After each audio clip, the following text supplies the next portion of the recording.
제목으로 하나님의 말씀을 함께 나누겠습니다.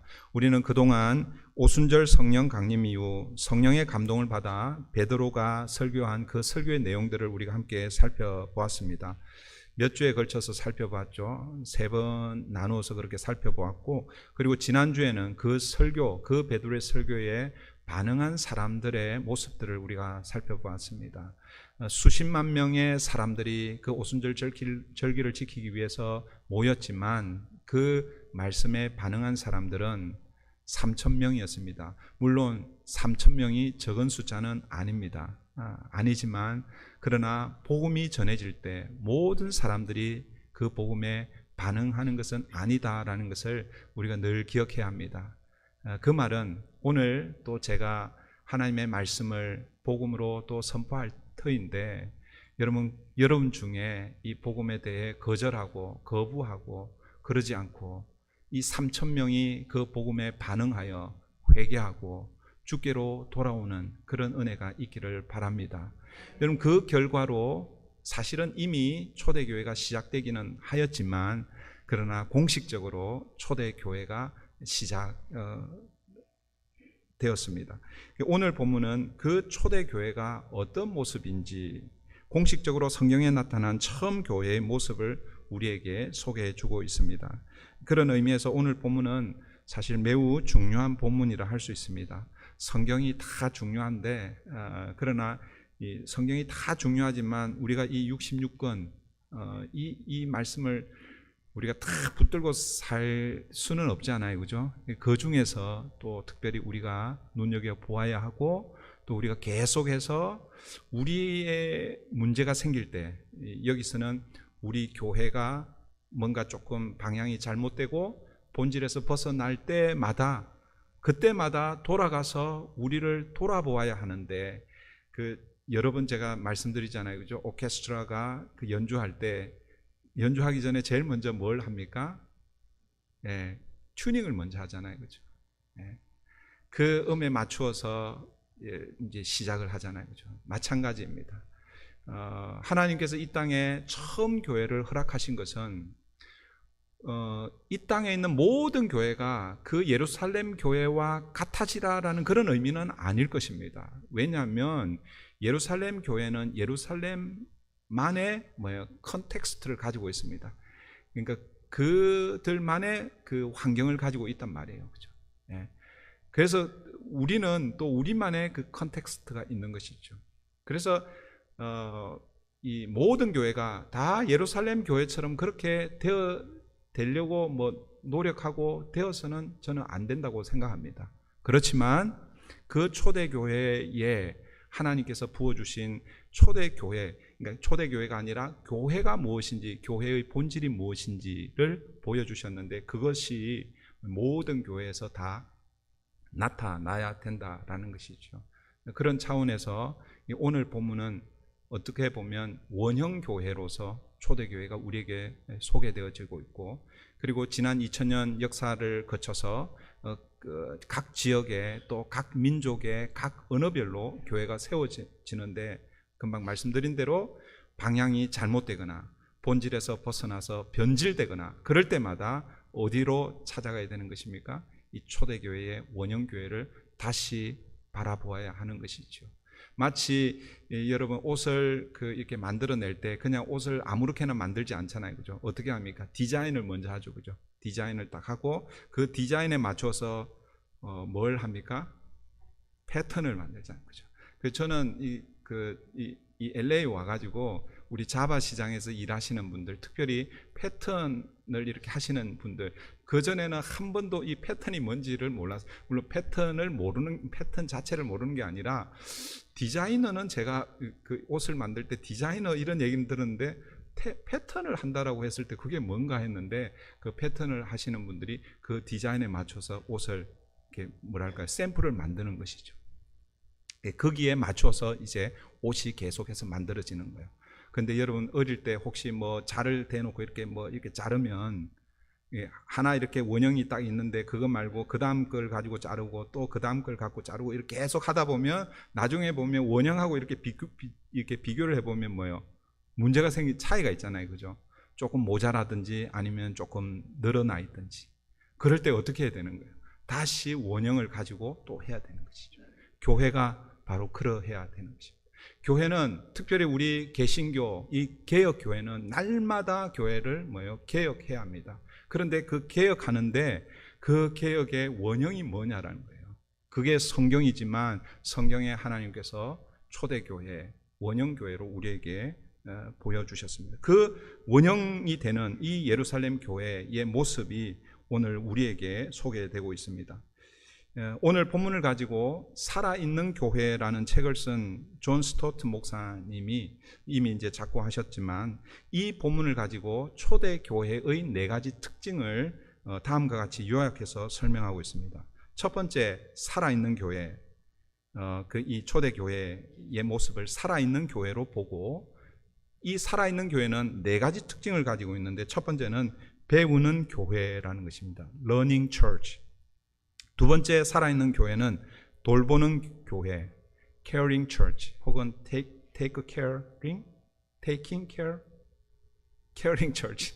네, 그렇게 소개를 하고 있고, 그 다음에 세 번째 살아있는 교회는 예배하는 교회, Worshiping Church. 그리고 네 번째 살아있는 교회는 전도하는 교회, Evangelizing Church. 이렇게 요약해서 4가지로 오늘 본문에 이 초대교회를 설명하고 있습니다. 이 책은 저희가 그 작년에 우리 목자 부부들이 함께 모임을 할 때 같이 읽었던 책입니다. 제가 2018년 6월 말에 취임을 하고 그 다음 화요일부터 이제 새벽 예배를 인도하면서 그렇게 사역을 시작했는데, 7월 중순부터 제가 우리 목자 부부 모임을 목요일마다 저녁에 모여서 함께 했습니다. 그리고 이제 지금 현재 모임은 금요일 날 이렇게 하고 있는데, 이 목자 부부들 모임을 계속해서 해오면서 작년에 우리가 이 책을 스터디를 했습니다.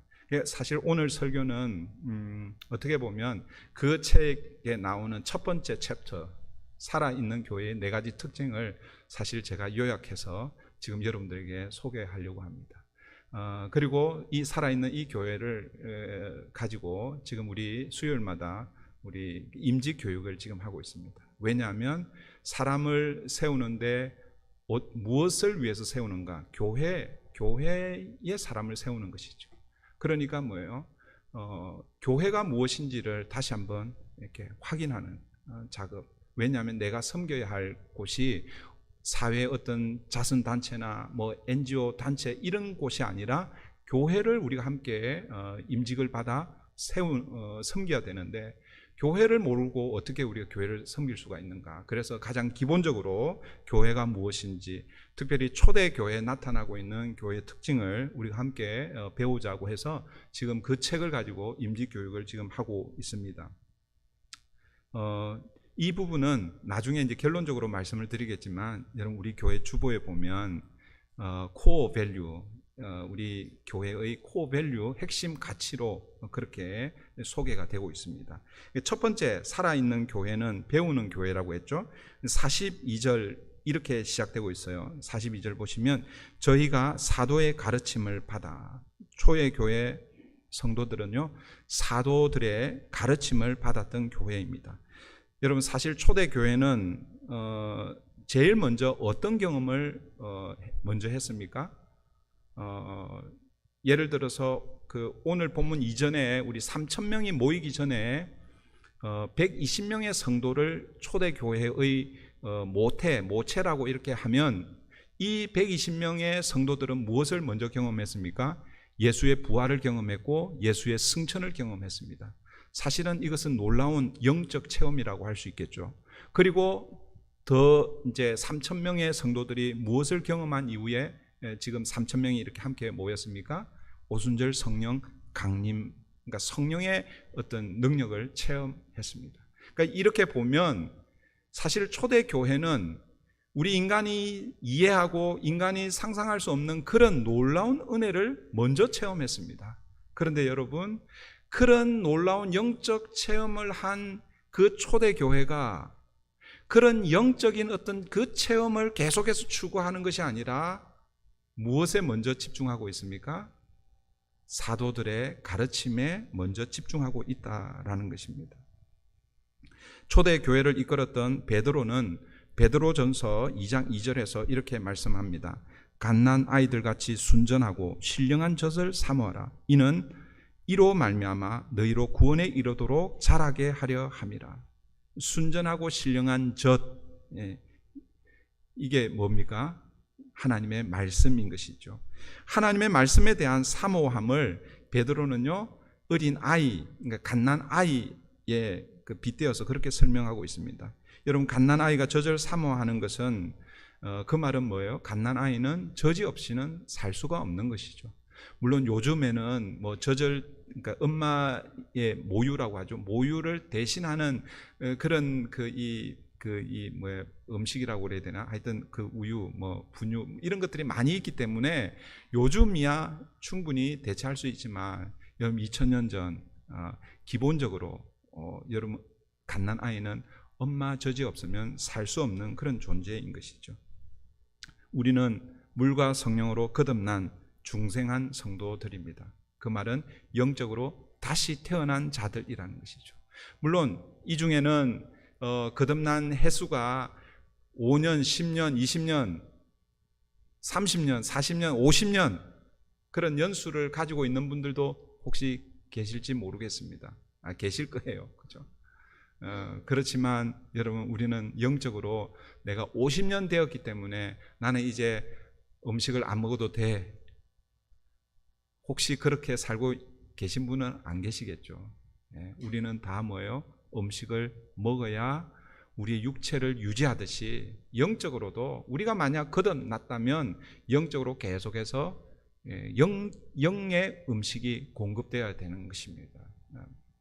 그런 차원에서 저와 여러분은 이 순전하고 신령한 하나님의 말씀을 사모하는 것은 당연한 일입니다. 여러분, 하나님의 말씀을 사모하십니까? 주일 예배가 기대가 되십니까?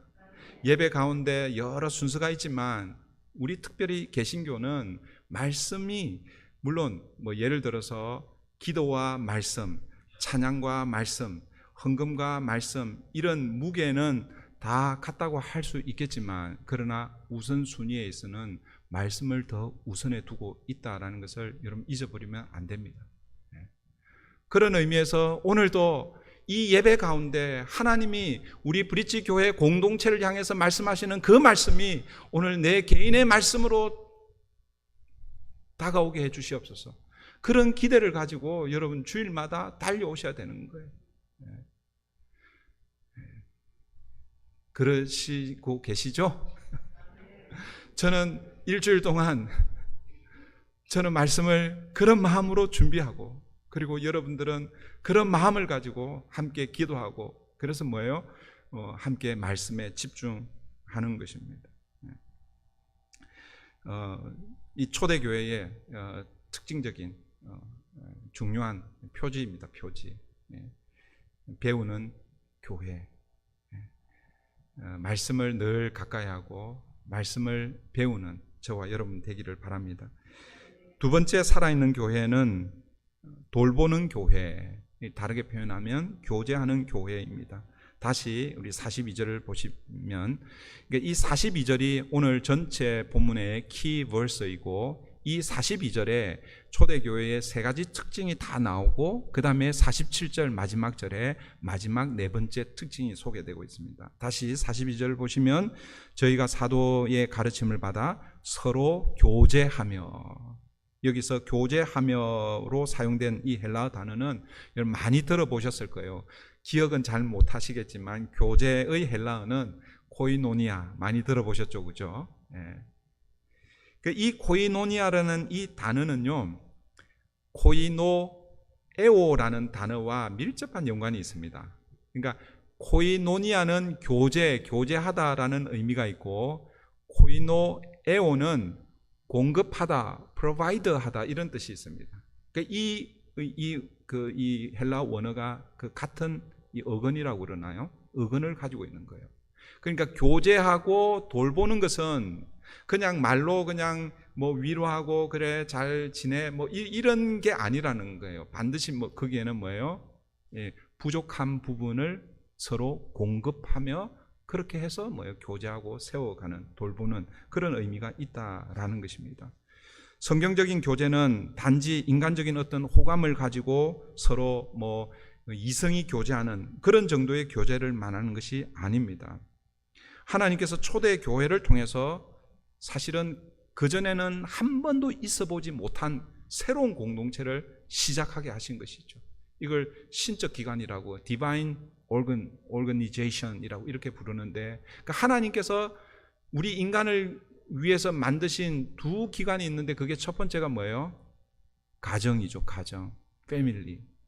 여러분, 이 가정은요, 가족은 사람들이 어찌저찌 하며 살다가 자연스럽게 생겨난 것이 아닙니다.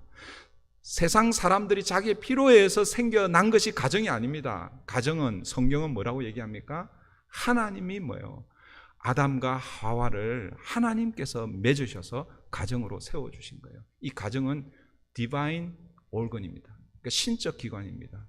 그와 마찬가지로 이 가정은 육체적인 어떤 그런 의미가 있다면 또 새로운 하나님의 신적 기관이 있는데 영적인 새로운 가정을 하나님께서 만들어 주셨는데 그게 뭐라는 거예요? 그게 교회라는 것입니다. 교회.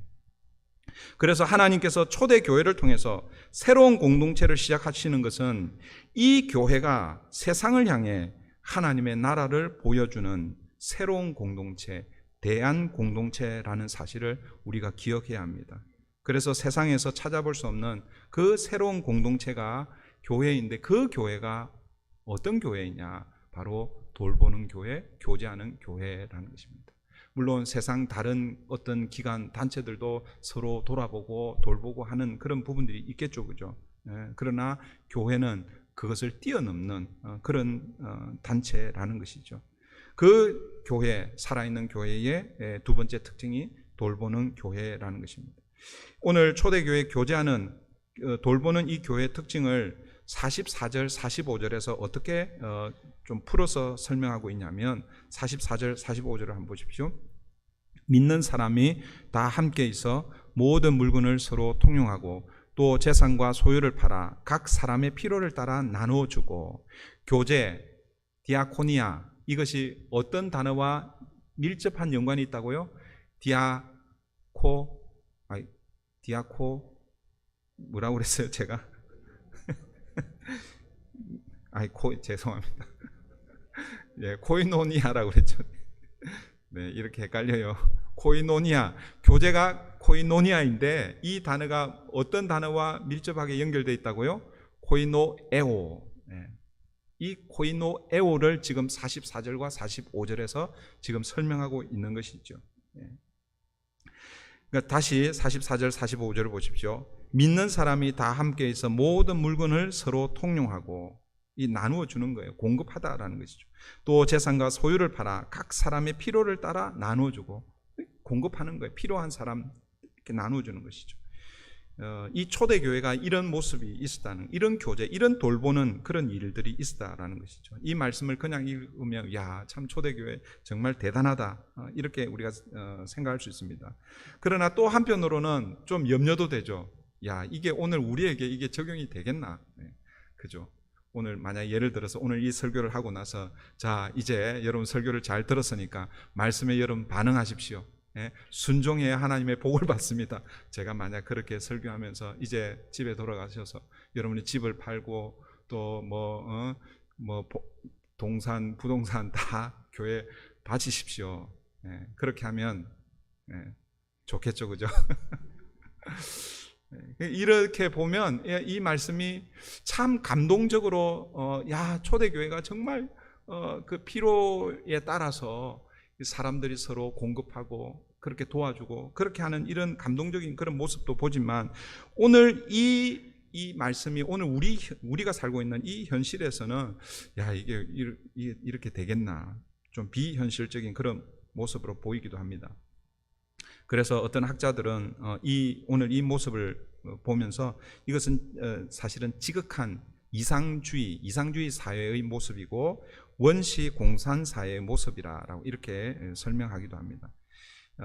저는 초대교회 예루살렘 교회가 일시적으로 이런 일이 분명히 있었을 것이다라고 믿습니다. 그렇기 때문에 성경에서 이렇게 기록하고 있고, 그렇다고 해서 아까도 제가 말씀드렸죠.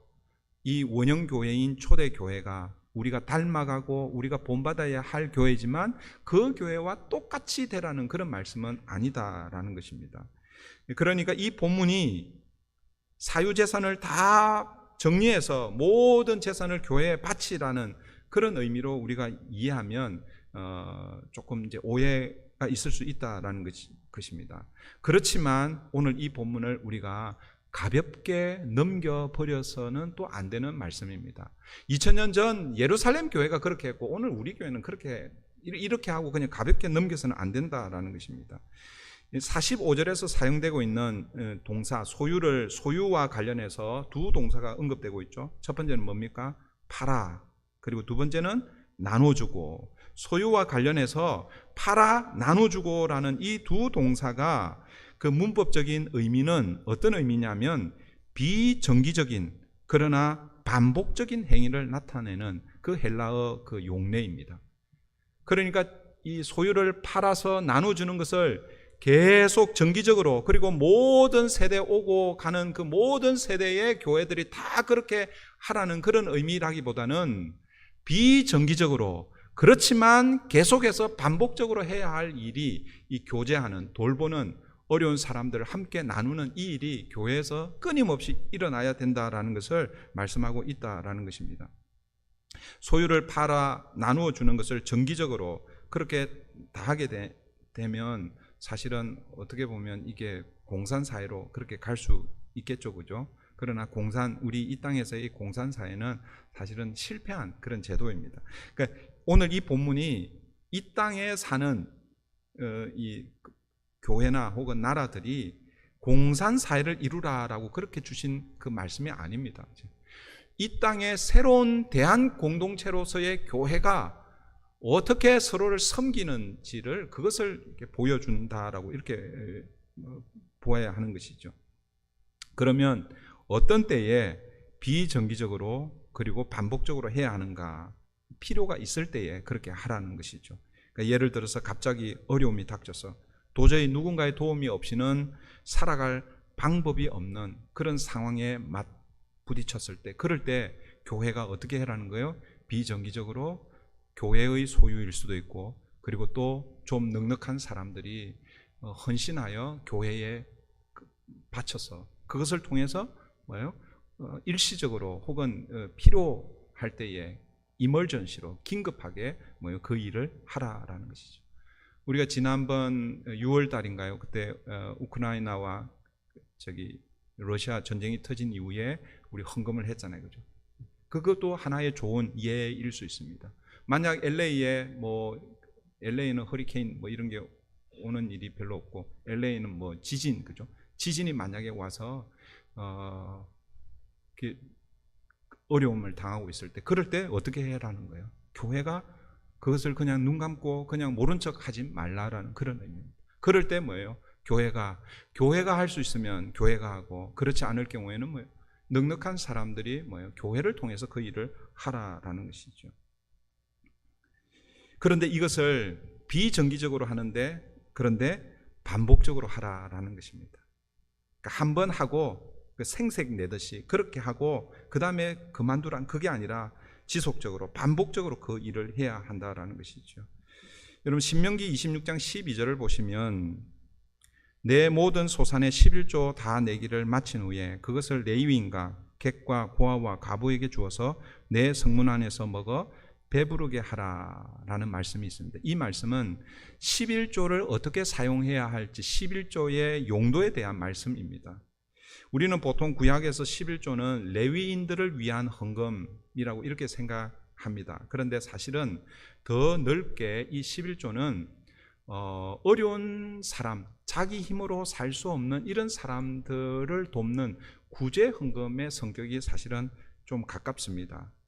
그러니까 사실 레위인들도, 우리는 레위인들 그러면 구별된 존재, 그 좀 뭐랄까요, 뭐 이렇게 그러니까 이스라엘 백성들 사회에서는 조금 이렇게 다른 이렇게 보고 우리도 레위인 그러면 좀 뭐랄까 뭔가 모르게 이렇게 우러러 보는 그런 경향이 있는데, 그러나 실제 레위인들은요 자기 스스로는 먹고 살 수 있는 힘이 없는 사람들입니다.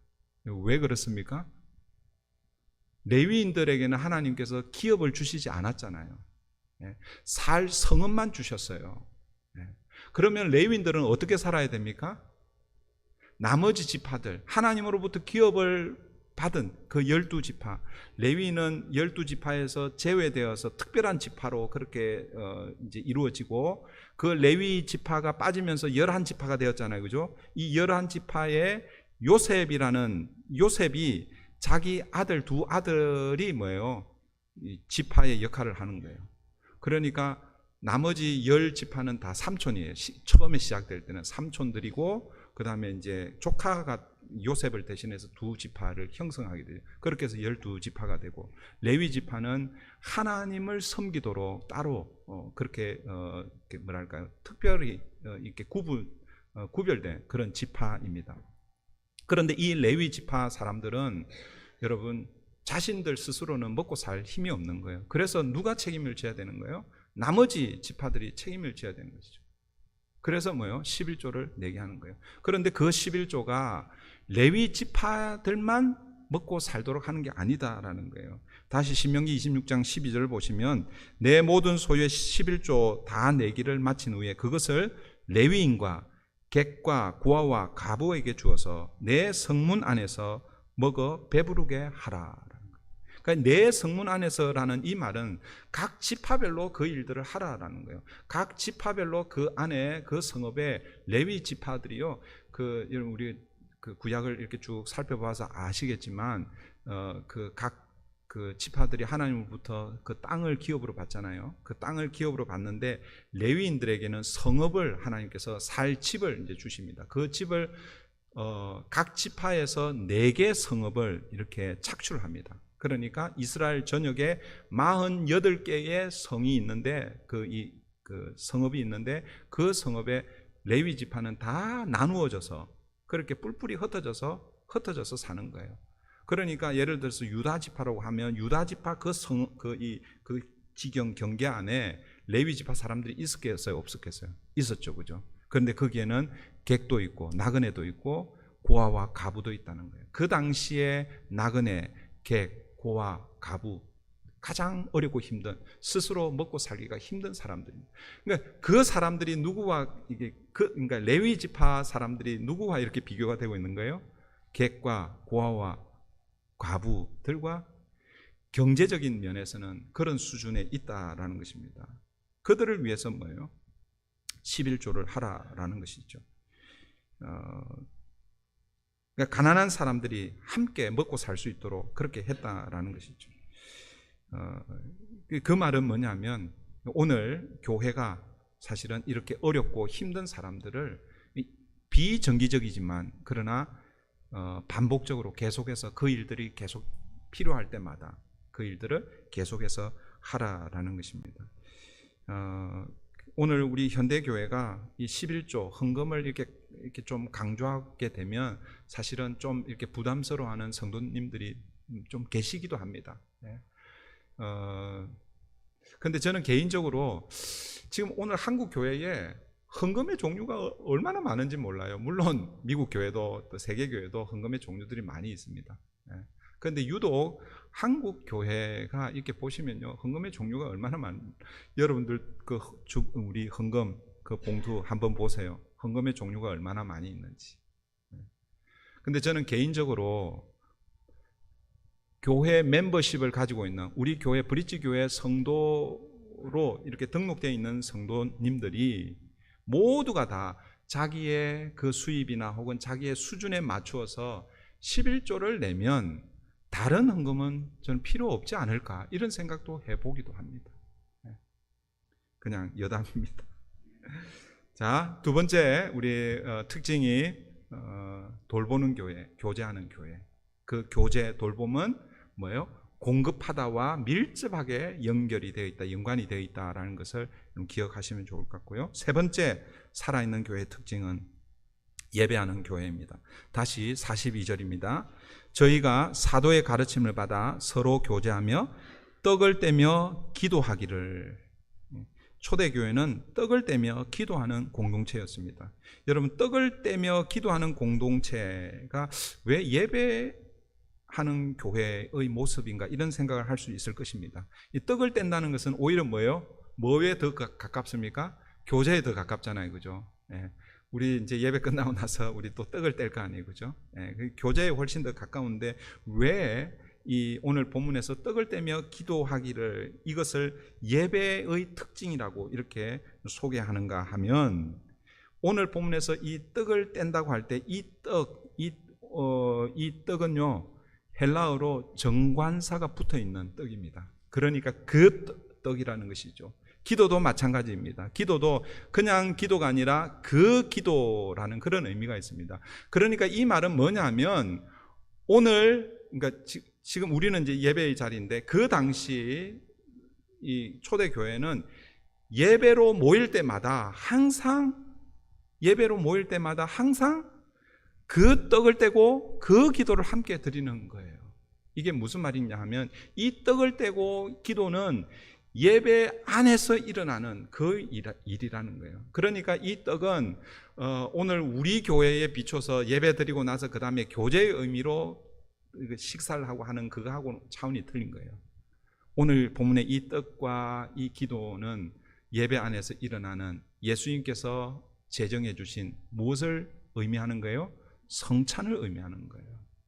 그래서 우리 교회는 올해 들어와서 작년까지는 1년에 4번 정도 성찬식을 했습니다. 근데 올해는 6번을 하자, 2달에 한 번씩 하자라고 그렇게 했고, 모르겠어요. 내년에는 한 달에 한 번씩 할 수 있으면, 가능하면. 이 초대교회는 예배할 때마다 떡을 뗐어요. 성찬식을 했어요. 그 말은 뭐냐면, 주님의 몸과 주님의 피를 늘 예배 안에서 기억했다라는 것이죠. 그러니까 오늘 저와 여러분이 예배할 수 있는 근거가 뭐냐? 오늘 우리가 하나님을 예배하는 그 근거는 다른 게 아닙니다. 주님이 십자가 위에서 찍히신 그 살, 흘리신 그 피의 공로로 오늘 우리가 예배하는 것이죠. 그래서 매 모일 때마다, 예배할 때마다, 그것이 성전에서 대그룹으로 모일 때나 혹은 집에서 소그룹으로 모일 때나 예배로 모일 때마다 주님의 몸과 살을, 몸과 살은 똑같은 말이죠. 주님의 몸과 피, 살과 피를 기억하는 의미로, 그 공로로 우리가 오늘 이 예배의 자리에 있습니다 확인하며 떡을 떼고 기도했다라는 것이죠. 그런 차원에서 떡을 떼며 기도하는 것은 예배하는, 그래서 초대교회는 날마다 성전에서도 집에서도 그렇게 했다라는 것입니다. 46절에 보면 떡을 떼는 모습이 한 번 더 나오고 있죠. 금방 제가 좀 설명을 드리긴 했지만 46절을 한번 보십시오. 날마다 마음을 같이하여 성전에 모이기를 힘쓰고 집에서 떡을 떼며 기쁨과 순전한 마음으로 음식을 먹고, 집에서 떡을 떼며 순전한 마음으로 음식을 먹고, 이 뒤에 나오는 이 음식은 모르겠어요. 밥인지 그거는 모르겠지만, 그러나 집에서도 뭘 떼고 있습니까? 떡을 떼며 라고 말씀하고 있죠. 성전에 모여서 떡을 떼고 기도할 뿐만 아니라 집에서도 떡을 떼고 있다라는 것이죠. 이 집에서 떡을 떼는 모습도 많은 학자들은 그냥 밥을 먹기 위해서 그 떡을 떼는 것이 아니라 소그룹으로, 그 집에서는 이제 제한되잖아요, 그죠? 그 지역에 어떤 한 집을 중심으로 해서 그 지역에 그 집에 모일 수 있는 사람들만 모여서 거기서도 떡을 떼는 거예요. 떡을 뗀다는 것은 성찬을 함께 행한다는 거예요. 오늘 우리는 성찬을 우리 교회에서, 그리고 또 목사, ordained pastor, 이 안수받은 목사가 집례하는 것으로 그렇게 우리가 이해하고 그렇게 우리가 집행하죠, 그죠? 그런데 사실 이 성찬은, 이 초대교회는 가정에서, 집에서 그 지역의 리더가 주도가 되어서 성찬을 했습니다. 혹시 여러분, 어떤 교단은 우리로 얘기하면 목자, 우리 교회 목자들이 계시잖아요, 그죠? 다른 교회 하면 구역장 뭐 이런 그런 분들이 어떤 지역의 교회는 그런 분들이 그 가정교회, 가정에서 모여서 예배를 드리면서 성찬을 하기도 합니다. 교회에서 공식적으로 허락을 해서 그렇게 하는 교회들이 있습니다. 그런 얘기를 혹시 여러분들이 들을 때에 그거 잘못됐다 이렇게 생각하면 안 돼요. 초대교회는 그 일을 함께 했다라는 것을 우리가 알 수 있습니다. 그렇게 해석하는 이유가 뭐냐 하면, 그러니까 이 집에서 모여서 이 떡을 떼는 것도 예배로 그렇게 해석하는 이유가 뭐냐 하면 47절이 어떻게 이어지는지 한번 보세요. 47절. 그러니까 46절과 47절이 이어지는데, 사실 지금 우리가 보고 있는 이 성경 구절이 이렇게 나누어져 있잖아요, 그죠? 그러니까 예를 들어서 지금 이제 오늘 본문에도 42절부터 47절을 우리가 보고 있는데, 원래 처음 성경이 쓰여질 때, 그러니까 누가가 이제 사도행전을 썼잖아요, 그죠? 누가가 이 사도행전을 쓸 때 1장하고 쭉 몇 절씩 이렇게 쓰지 않았어요. 이해하시겠습니까? 그냥 쭉 써 내려가는 거예요. 근데 그냥 쭉 써 내려가면 우리가 이게 읽다가 보면은 구분이 잘 안 되잖아요, 그죠? 그래서 후에 학자들이 장과 절을 이렇게 나눈 거예요. 그러니까 처음부터 장과 절이 이렇게 우리에게 주어진 게 아니에요. 그러니까 뭐예요? 장과 절이 나누어질 때에 조금 문맥이 조금 다를 수 있습니다. 어떤 성경을 읽다 보면 어느 성경에 몇 장 1절인데 이 1절을 가만히 보면 그 다음 그 앞장의 마지막 절에 훨씬 더 연결이 되는 부분들이 있습니다.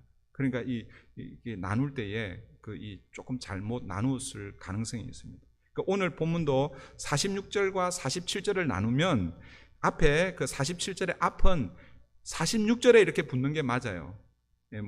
한번 볼게요. 46절을 읽고 47절 그 앞부분을 한번 제가 읽어드리겠습니다.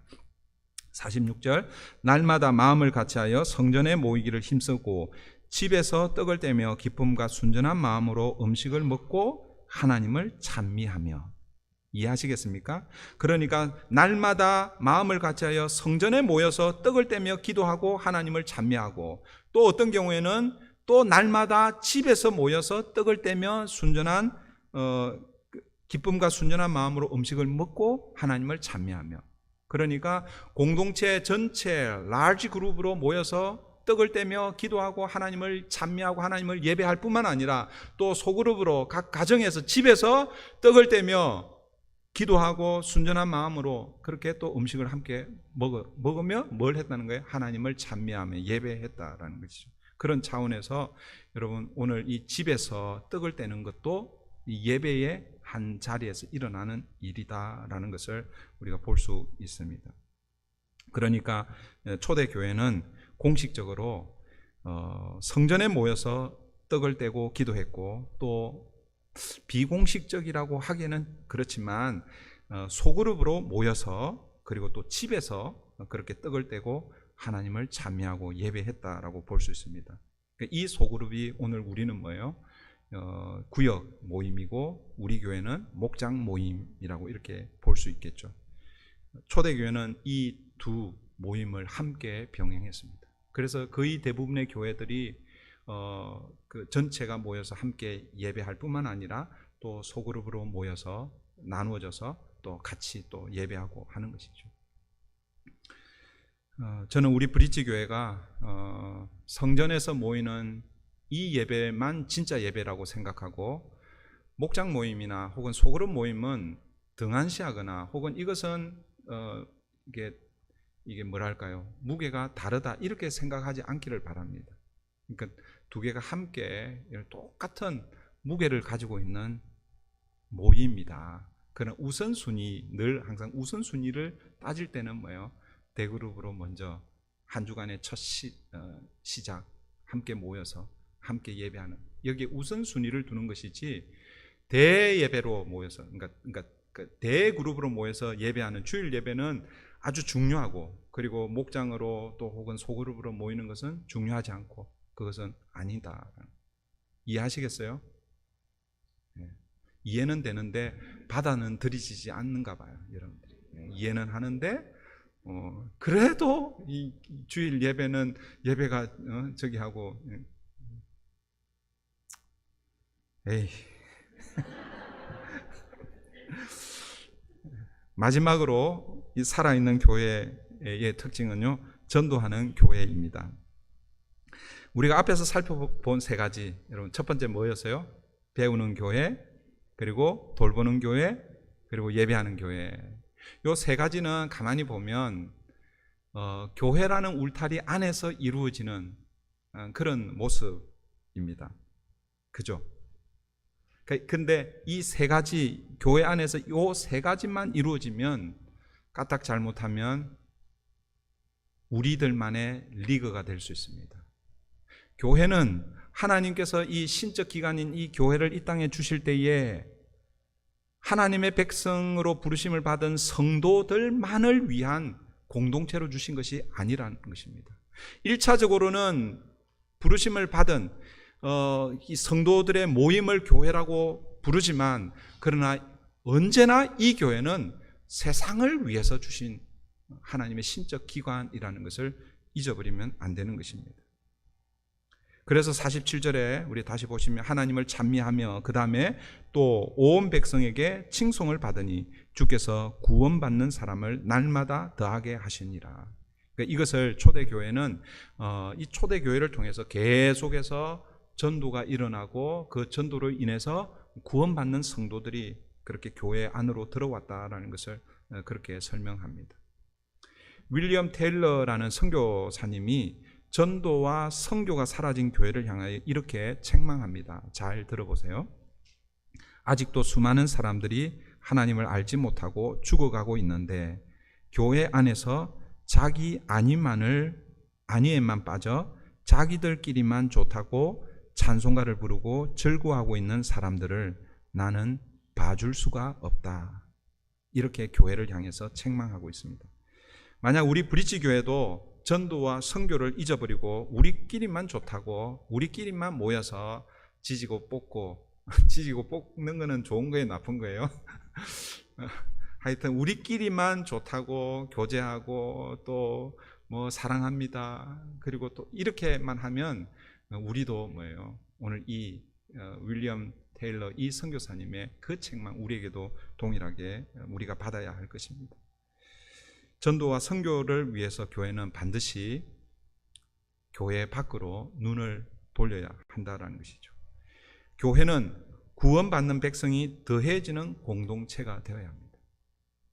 교회가 부흥할 때 사람들이 막 몰려드는 것, 이거 참 중요한 일인데, 그러나 사람들이 몰려들어도 구원받지 않으면 안 되는 거죠. 그래서 반드시 구원받는 사람들이 이렇게 더해지는 공동체가 교회에 의해야 합니다. 그런데 여러분, 이 구원받는 사람들이 더해지는 이 일을 오늘 본문은 누가 하고 있다라고 말씀하고 있습니까? 그 47절 마지막 부분을 한번 다시 보시면 주께서 구원받는 사람을 날마다 더하게 하시니라. 전도의 주체가 누구입니까? 주님이십니다. 주님.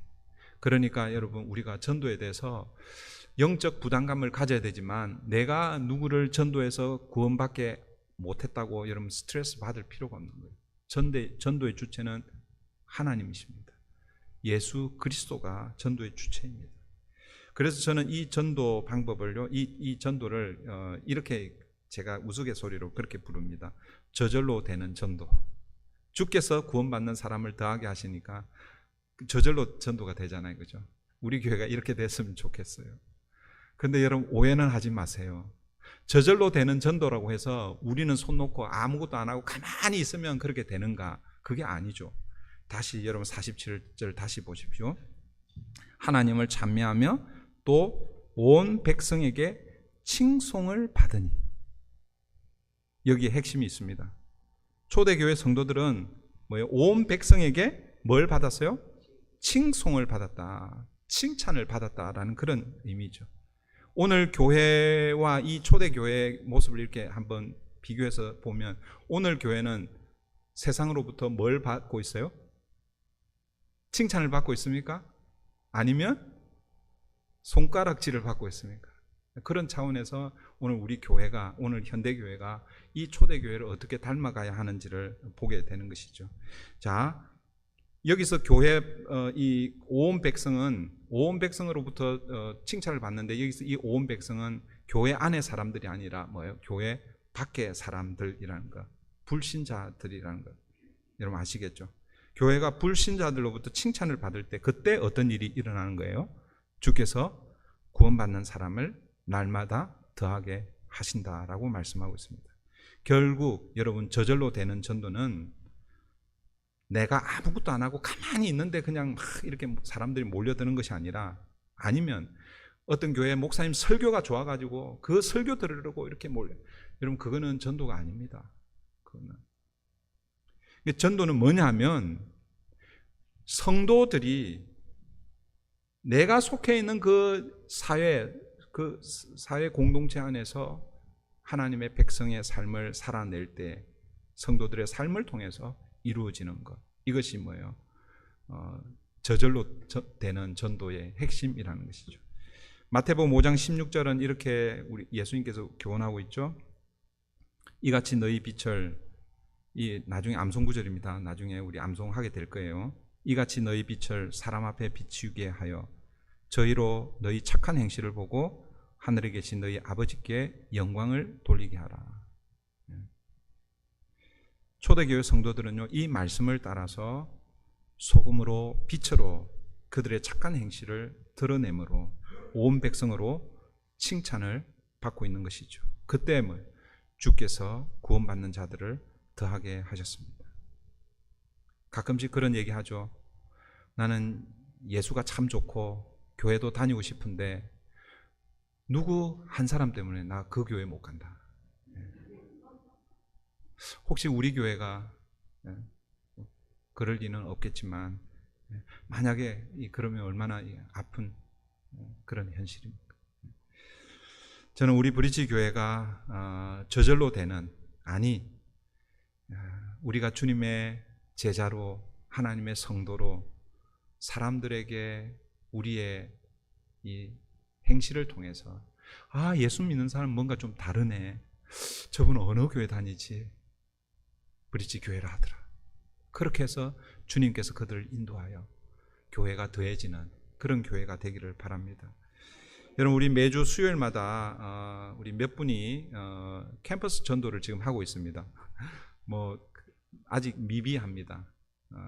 그런데 제가 이제 한 3번을 이제 방문을 했어요. 우리 수요 예배가 없기 때문에 이제 부담이 없어서 수요일 날 오전에 10시에 출발해서 12시 한 12시 반까지, 그렇게 이제 우리 교회 주변에 여기 시트러스 칼리지하고 마운셋 칼리지, 그다음에 칼폴리, 이 세 학교를 이렇게 한 번씩 이렇게 돌아가면서 합니다. 그래서 기도하기는 수요일 날 팀이 한 3팀이 되어서 매주, 예를 들어서 지금 우리는 팀이 적어가지고 한 주 시트러스 갔다가 그 다음 주에는 마운셋, 그 다음에 그러니까 3주에 한 번씩 로테이션을 하고 있어요. 그래서 이 전도 함께 참여하시는 분들이 좀 많아지면 한꺼번에 새 캠퍼스에 가서 그렇게 좀 전도를 했으면 좋겠고, 그런데 제가 지난주에 이런 생각이 딱 들었어요. 캠퍼스는 다 그 영어권 학생들이잖아요. 그 젊은 10대 후반에서 20대 초반에 이런 학생들이에요. 그리고 저는 KM을 섬기고 있는 목사잖아요. 내가 캠퍼스 전도를 통해서 만약에 우리 KM의 부흥을 기대하고 만약에 전도한다면 나는 지금 뭐 하고 있지? 내가 가야 할 곳은 지금 한인 마켓 앞에 가서 해야 되지 않는가? 이런 생각을 들더라고요. 그런데 제가 그런 생각을 하고 있는데 주님께서 말씀을 하시는 거예요. 진짜 말씀한 건 아니고 제 안에 인너 보이스가 그렇게 얘기하는 거예요. 네가 이 캠퍼스에 있는 이 젊은 아이들, 학생들을 긍휼히 여기고 그들에게 말도 잘 안 되지만 쪽지 복음 전하고, 또 혹시 기회가 되면 복음을 나눌 때에 그들이 주께로 돌아오게 될 때에 주님이 KM은 내가 주께서 더하는 그런 은혜를 부어주겠다라는 그런 이 마음이 들더라고요. 그래서 내가 말도 잘 통하지도 않고, 그리고 또 이렇게 나누지는 것도 아직도 저도 쭈삣쭈삣해요. 그런데 그 일을 앞으로 계속 좀 하고 싶어요. 그래서 우리 같이 하는 우리 그 선교사님이 그런 얘기를 하시더라고요. 지금은 좀 저거 하지만 올해 우리 교회가 40주년인데 10년을 바라보고 50주년을 생각하면서 좀 같이 했으면 좋겠다고 그러시더라고요. 네, 그래서 50주년 그 될 때 10년 후에 어떻게 우리 교회가 변화 있는지를 좀 보기를 원합니다. 이제 말씀을 맺겠습니다. 초대교회에 나타난 이 교회의 네 가지 본질적인 이 사명, 배우는 교회, 돌보는 교회, 예배하는 교회, 전도하는 교회. 우리는 이 네 가지 본질적인 이 사명을 통해서 지금 현재 우리 교회는 어떤 교회로 지금 바르게 우리 교회가 달려가고 있는가를 늘 날마다 뭐예요? 우리 교회를 비추어서 점검해야 된다라고 생각합니다. 그런데 이것은 이 공동체, 이 교회만 해당되는 것인가? 그렇지 않다라는 것이죠. 여러분, 교회는 이 빌딩 건물이 아니라고 그랬죠. 교회는 조직이 아니라고 그랬습니다. 교회는 뭐라고요? 교회는 사람입니다. 사람. 하나님의 은혜를 받은, 그래서 세상으로부터 부르심을 받은 사람들이 모인 그것이 교회이고, 그리고 뭐예요? 우리는 그 교회의 몸을 이루고 있는, 저와 여러분 한 사람 한 사람이 다 교회라는 것이죠. 그런 차원에서 오늘 이 본문에 나오는, 물론 이 존 스토트 목사님은 4가지로 설명하고 있지만 어떤 분들은 5가지, 6가지, 7가지로 또 설명하기도 합니다. 그 가지수가 중요한 것이 아니라 오늘 초대교회에 나타나고 있는 이 특징들은 뭐예요? 내 개인에게도 동일하게 일어나고 나야 한다라는 것입니다. 그 말은 뭐냐면 내가 하나님의 말씀을 늘 가까이 하고 그 하나님의 말씀을 배우려고 하고 있는가? 내가 오늘 우리 공동체 안에서 돌봄이 필요하고 나눔이 필요한 그런 사람들을 내가 긍휼한 마음을 가지고 내가 그렇게 하고 있는가? 내가 예배자로 지금 바로 서고 있는가? 구경꾼, 제가 여러 번 말씀드리잖아요. 네. 여러분 지금 예배 자리에 그게 회중석에 앉아 있지만, 그래서 지금 여러분들은 예배를 구경하는 구경꾼이 아닙니다. 오늘 우리는 모두가 다 뭐예요? 하나님의 그 성호를 함께 자랑하고 함께 찬양하며 예배하는 예배자로 서 있는 거예요. 그리고 또 뭐예요? 브릿지 교회로 모여서 예배하고, 이제 이 예배 이후에 브릿지 교회로 여러분의 각자의 삶의 자리에 흩어져서 예수의 증인, 전도의 사명을 감당하는, 그게 뭐예요? 오늘 이 초대교회가 우리에게 보여주는, 그리고 저와 여러분 우리 각자가 그 일을 함께 해나가야 돼요. 지금 현재 내가 예를 들어서 뭐 이렇게 그래프를 볼 때 요만큼 수준이면 이제 계속해서 그 수준을 높여가는 거예요. 이게 믿음의 삶이고 믿음의 성숙이고 그것을 우리가 함께 감당하는 교회가 되기를 바랍니다. 아까 이제 결론적으로 제가 처음에 서두에 말씀드렸죠. 우리 주보에 보면 왼쪽 이 오렌지색 여기에 4개 우리 교회 브릿지 핵심 가치라고 이렇게 나와 있습니다. 글씨가 작게 적혀 있어요. 잘 안 보여요. 저도 지금 안 보여요. 돋보기를 써야 보입니다. 여러분, 이 지면이 제한이 되어서 그렇게 작게 기록하기도 했지만, 여러분 작게 쓴 글씨가 중요합니다. 여러분 아시죠, 그죠? 보험 어떤 컨트랙이나 이런 거 보면 중요한 거는 작게 써놔요. 우스갯소리인데, 여러분 이 주보 그것을 늘 이렇게 보시면서 우리 교회가 이런 교회 되게 해주십시오. 내가 이런 교회로 세워지게 해주시옵소서 기도하며 함께 우리 브릿지 교회를 세워가는 저와 여러분 되기를 바랍니다. 기도하겠습니다.